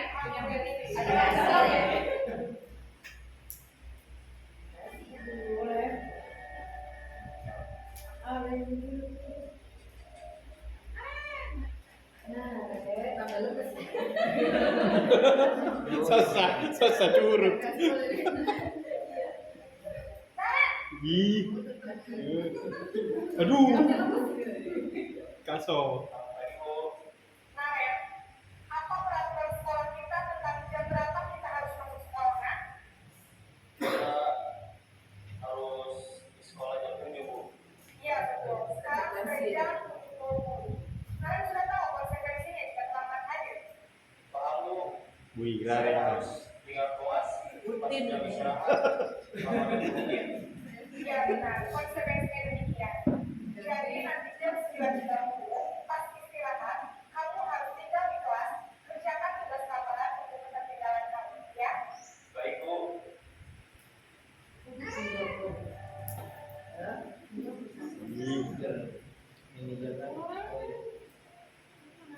Apa celak ya?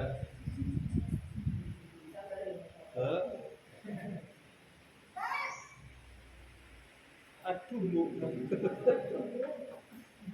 Assalamualaikum. Selamat pagi, Ryan. Maaf Bu, saya terlambat. Ya, sekolah masuknya jam 7, sekarang sudah jam 7.20. Jadi sekarang bagaimana ya, Ryan? Maaf Bu, Pulang, Bu. saya lupa saya semalam.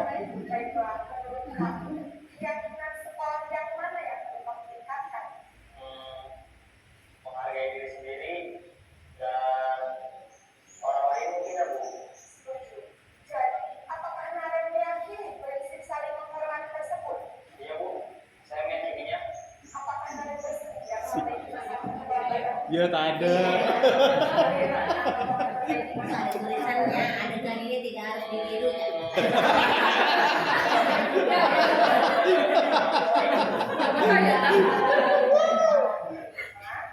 Ada orang yang khusus sabar mengingatkan dia? Ada Bu, kata saya, Kak Emma, Ada lagi selain Kak Emma? selain Kak Emma, ada ibu saya. Jadi yang menunjukkan Naren adalah Kak Emma dan ibu kalian. Kira-kira akan mulai kapan, Naren? Setelah pulang sekolah, akan segera saya lakukan. Baik, jadi Naren akan setel alarm untuk bangun besok pagi dan akan diingatkan oleh kakak dan ibu Naren ya. Ada lagi yang perlu dilakukan Naren? Agar tidak terlambat bangun lagi. Tidak ada Bu. Baik Naren, terima kasih untuk kerjasama kamu. Sekarang kamu perlu kembali ke kelas untuk belajar. Baik Bu, terima kasih. Baik, itu tadi sebuah drama ya.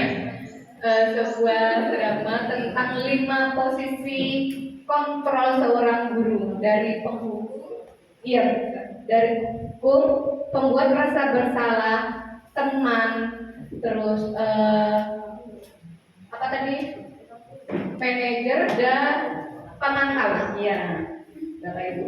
Jadi selanjutnya Kak tadi kalau misalkan penghukum itu anak tanpa ditanya penyebabnya langsung, oh kamu ini ya gini. Nah itu hukum. Saya pun kadang melakukan itu Bapak Ibu. Jadi mari kita belajar untuk sedikit demi sedikit mengubah.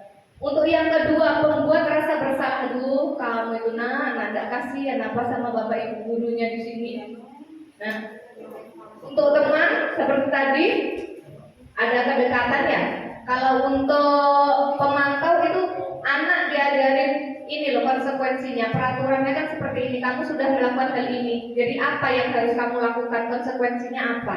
Sedangkan untuk manajer itu dikembalikan ke anaknya yang akan mencari solusinya. Jadi kalau anak yang mencari solusinya itu akan lebih meresap biasanya Bapak Ibu.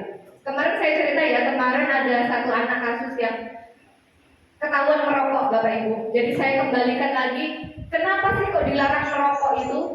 Anak tersebut menjawab untuk menjaga kesehatan. Oh ternyata dia tahu apa larangan itu, apa peraturan itu harus dilakukan itu karena apa gitu. Oh, untuk yang topik terakhir yaitu segitiga restitusi. Segitiga restitusi pengertiannya yaitu 3 langkah restitusi untuk menumbuhkan motivasi intrinsik murid agar dapat belajar dari kesalahan yang telah dilakukannya dan memperbaiki kesalahannya sendiri tanpa menimbulkan rasa dendam. Jadi Bapak Ibu kadang kalau kita memarahi anak, kita ajak anak tersebut ngomong. Setelah kita memarahi anak, kita harusnya memang mengembalikan identitas dia yang awalnya, oh saya ini salah, saya ini sudah gagal melakukan sesuatu karena saya bersalah. Itu kita kembalikan posisinya menjadi posisi yang sukses lagi, maksudnya menumbuhkan motivasi dia, menumbuhkan oh kamu ini tidak gagal, kamu setiap orang itu pasti punya kesalahan gitu. Jadi kamu kembalikan lagi ke anak tersebut, hanya saja kamu mau tidak memperbaiki kesalahan itu atau kamu tetap akan melakukan kesalahan itu gitu. Kalau anak diajak ngomong terus, kamu tahu nggak kenapa ibu tadi menghukum kamu? Ya bu, misalkan salahnya apa-apa, kamu ada perasaan marah. Diajak ngomong seperti itu, jadi anak itu akan lebih terbuka, tidak ada rasa dendam. Kalau kita habis menghukum terus kita tinggal, anak itu akan merasa dendam biasanya.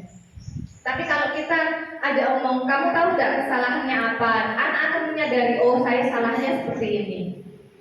Ya selanjutnya Pak.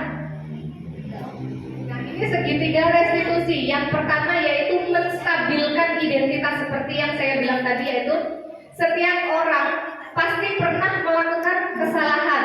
Kamu bukan satu-satunya yang pernah melakukan ini. Coba saya tanya ke Bapak Ibu, apakah di sini Bapak Ibu tidak pernah melakukan kesalahan?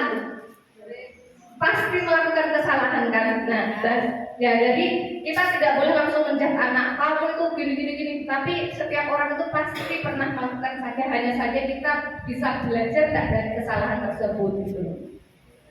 Yang kedua, validasi kesalahan ya. Kebutuhan kamu tentu punya alasan mengapa melakukan itu. Jadi ada tadi 5 kebutuhan dasar yang harus kita lihat. Ada cara yang lebih efektif untuk mendapatkan apa yang kamu butuhkan. Jadi ada nggak cara yang harus dilakukan. Jadi kalau berantem tadi misalkan selain memukul seharusnya apa yang harus kamu lakukan? Kalau memukul tadi kan menyakiti temannya, apakah ada cara lain? Nah, anak tersebut nanti bisa menjawab, mungkin ada cara lain Bu, dengan saya melaporkan ke guru atau saya seharusnya nanyakan aja ke anak tersebut apa maksudnya gitu.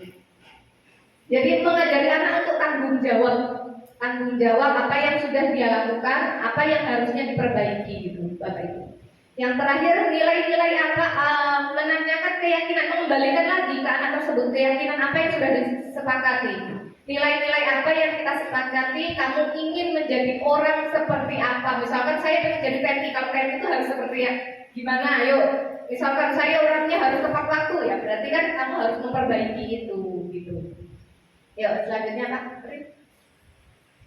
Ini menstabilkan identitas. Caranya guru itu berkata gini, Bapak Ibu ini materi ini bukan hanya tentang guru BK saja ya Bapak Ibu. Ini bisa saja terjadi kepada Bapak Ibu untuk menyelesaikan masalah di kelas. Misalkan anak tidak mengerjakan PR, anak tidak mengerjakan tugas yang sudah diberikan. Nah Bapak Ibu bisa melakukan hal seperti ini. Yang pertama guru berkata, berbuat salah itu hal yang manusiawi.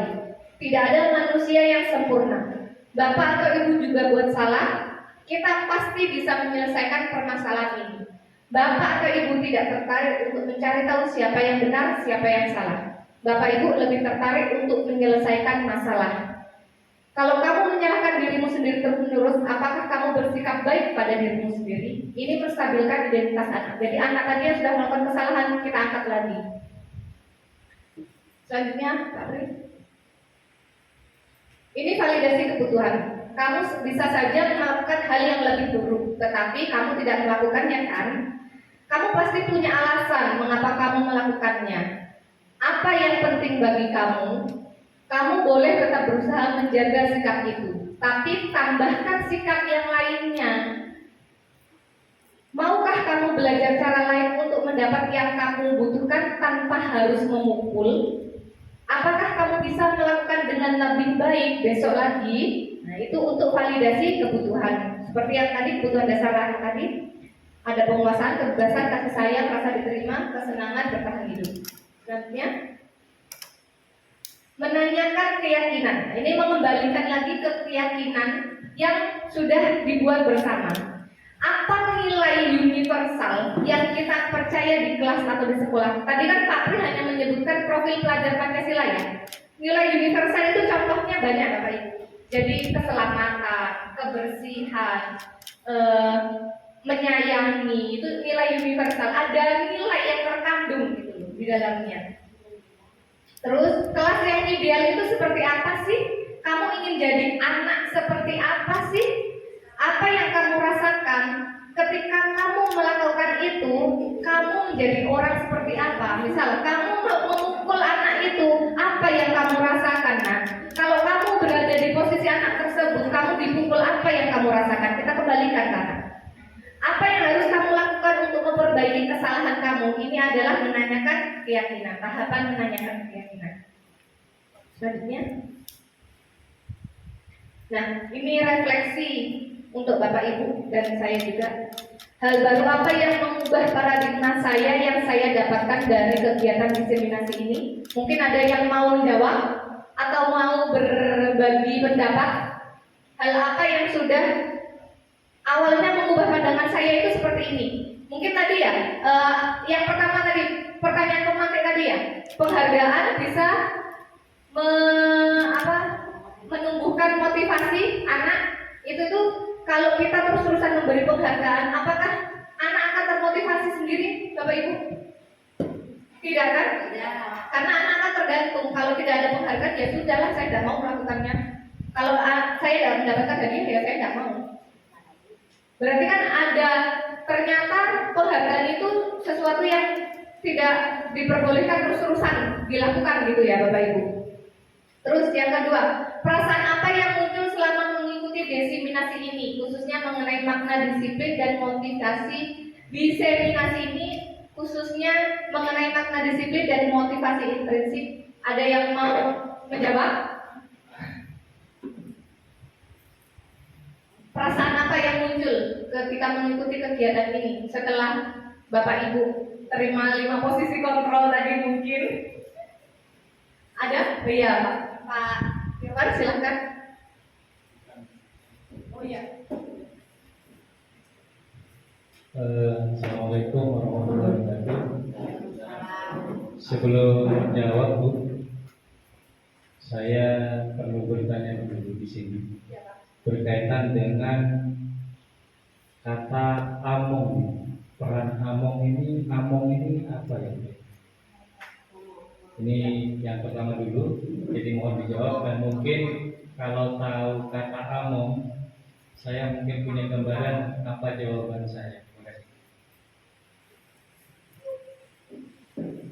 Terima kasih. Kalau yang among ini Pak, peran among ini sebenarnya 5 posisi kontrol dulu yang saya sebutkan tadi.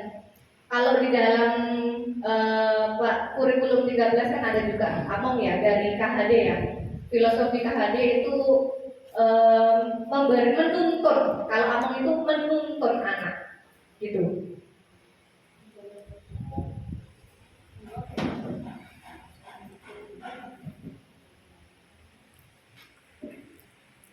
Saya lanjutkan, terima kasih. Mungkin dari teman sebenarnya banyak yang akan dijawab, pertanyaan dari refleksi ini mungkin karena ini mohon maaf sudah agak siang Bu. Jadi kalau boleh jujur ini sudah waktunya makan. Maaf begitu. Tak jujur itu. Begini Bu. Saya memulai dari satu hal yang dalam agama kita, kalau kita tidak tahu, kita tidak punya beban di situ. Jadi kalau tidak tahu tentang sebuah hukum, mungkin kami tidak bisa disalahkan. Nah, yang pertama di sini hal yang baru mengubah paradigma saya dapatkan.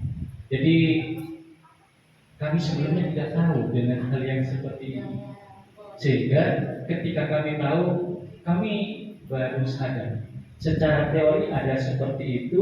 Kadang-kadang kami melakukan hal yang benar, tapi tidak tahu masuk ke kategori yang mana.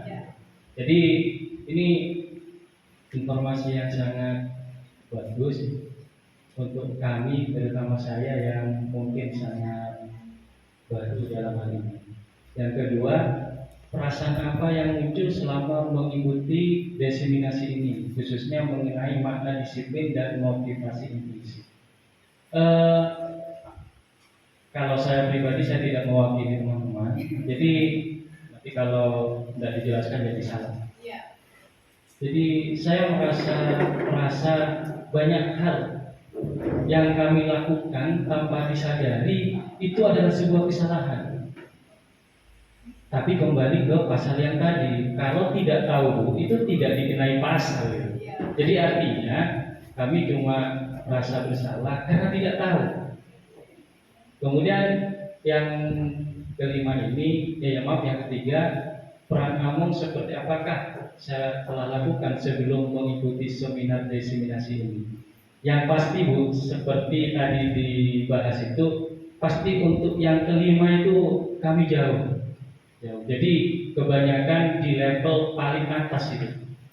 Saya seperti itu. Jadi saya merasa di posisi paling atas. Dan saya akan menjadi Among seperti apakah setelah mengikuti diseminasi ini.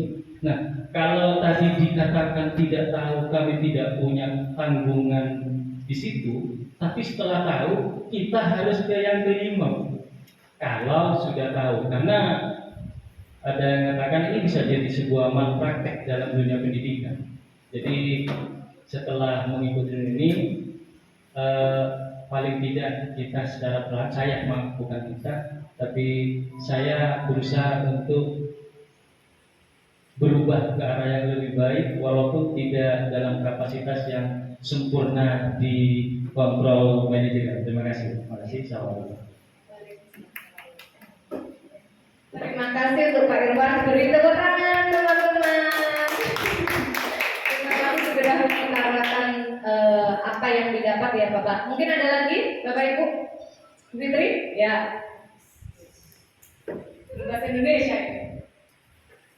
Terima kasih. Assalamualaikum warahmatullahi wabarakatuh. Terima kasih kepada Tuan narasumber yang sudah memberikan ilmunya kepada kita semua tentang budaya positif di sekolah. Saya merasa saya memang sebagai guru belum sempurna kalau untuk mendisiplinkan murid, karena memang posisi saya kalau dari 5 yang tadi tetap yang nomor 1, pilihan yang paling tidak menyita waktu bagi saya, karena mengejar materi. Jadi pilihan nomor 1 itu sudah pilihan menurut saya paling tepat menghukum anak. Ya dengan cara apapun, yang penting selesai anak itu memberikan efek jerah kepada yang lain, itu mungkin tidak saya pikirkan. Yang penting anak itu dia bisa menyelesaikan tugasnya pada saat itu. Yang ingin yang saya berikan pada saat itu, kalau tidak dikerjakan ya sudah, hukumanlah yang salah satu caranya. Kemudian paradigma apa yang bisa mengubah? Ya paradigma berarti ada 5 cara, bukan hanya menghukum tapi jadi teman, kemudian jadi pemantau dan sebagainya. Memang untuk yang kelima, saya rasa saya masih jauh, tapi insya Allah akan menuju ke seperti itu. Kemudian perasaan apa yang muncul setelah mengikuti destinasi ini? Ya perasaan bersalah akhirnya. Ternyata menghukum itu salah, Tapi bagi saya setiap kelas itu harus memiliki cara tersendiri. Bagaimana kalau misalkan di kelas 7A, 7B, 7C, itu mungkin kalau 7C itu masih bisa yang nomor 5 karena anaknya bisa bertanggung jawab, bisa amanah. Sedangkan untuk 7A, 7B, nah itu misal maaf wali kelas. Apakah saya dimakan? Ya Allah. Untuk 7A dan 7B yang selama ini saya lakukan itu nomor 1. Tapi kembali lagi saya akan mencoba untuk yang paling enggak lah jadi nomor 4 lah dulu. Nanti nomor 5 masih belajar. Kemudian peran Among seperti apakah yang telah saya lakukan selama ini ya? Among itu tetap guru adalah bagaimana seorang guru itu harus bisa ditakuti oleh siswa. Iya, harus bisa ditakuti. Kenapa? Harus bisa ditakuti karena kalau melihat di lapangan sekarang ini ya itu menurut saya itulah salah satunya. Jadi bagaimana supaya anak disiplin, mengajari anak itu bagaimana disiplin, mengajari anak bagaimana mengumpulkan tugas. Nah, itu salah satu caranya adalah seperti itu. Kalau saya sebelum mendengarkan diseminasi ini, kembali lagi ke situ. Terus saya akan menjadi Among seperti apakah setelah mengikuti diseminasi ini? Saya usahakan untuk menjadi yang nomor 5. Untuk menjadi yang nomor 5. Hidup Bu Fitri. Hidup Bu Fitri. Kalau misalkan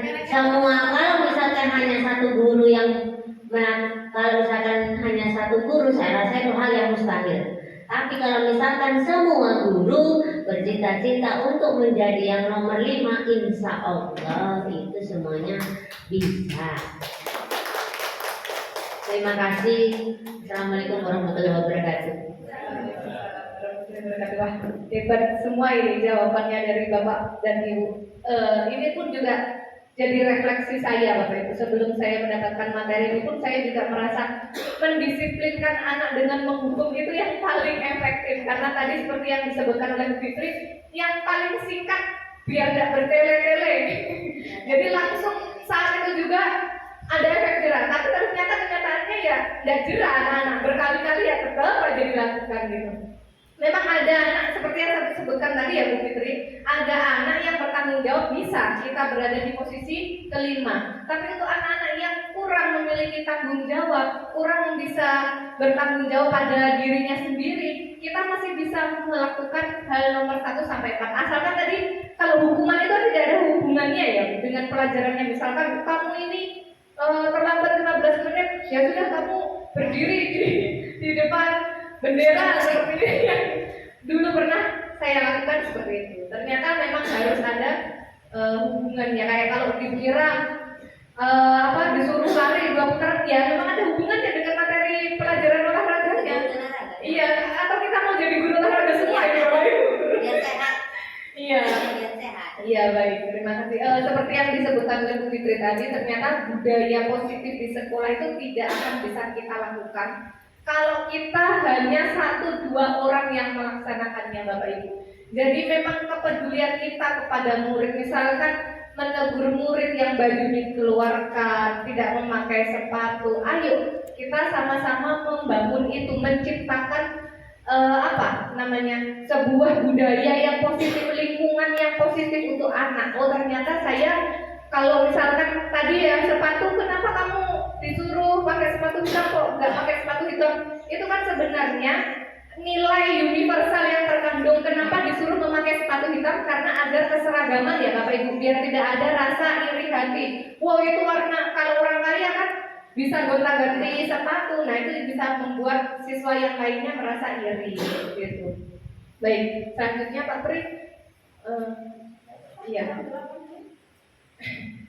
Nah, ini Bapak Ibu yang sudah kita laksanakan, sekolah ramah anak. Ya, yang sudah ada. Oh, tidak ramah kata Pak Rodi.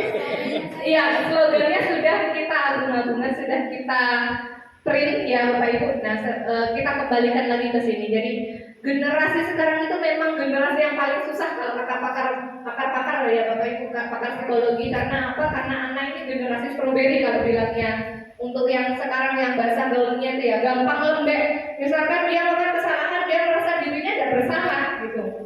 Jadi kita harus mencoba menyelami anak tersebut. Selanjutnya Pak.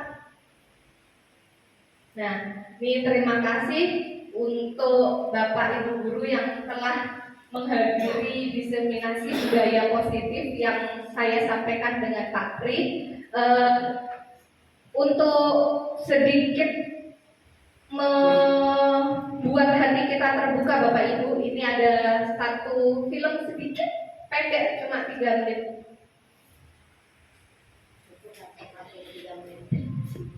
Oh, cuma 1 menit atau 2 menit.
Ternyata untuk melakukan perubahan itu bisa kita mulai dari diri kita sendiri ya Bapak Ibu ya. Seperti anak kecil tadi, karena orang-orang dewasa kok melihat pada cuek semua, ada pohon besar nggak lewat-lewat ini, macet dibiarkan dan sampai kapanpun pohon itu ya tetap ada di situ. Kalau nggak dipindah ya kan Bapak Ibu. Jadi kita mulai dari diri kita sendiri. Ayo kita bersama-sama untuk menciptakan budaya positif di sekolah. Baik, mungkin ini saja acara diseminasi budaya positif di sekolah, Bapak Ibu. Bila ada kurang lebihnya, pasti banyak kurangnya dari saya dan juga Pak Pri karena keterbatasan kami sebagai narasumber atau pembicara di sini. Nanti kalau misalkan ada informasi, mari kita saling bertukar Bapak Ibu tentang biar apa ya, sekolah kita itu bisa lebih maju gitu. Mungkin itu saja, saya akhiri kegiatan hari ini dengan alhamdulillahirabbil alamin. Baik, wabillahi taufiq. Assalamualaikum warahmatullahi wabarakatuh.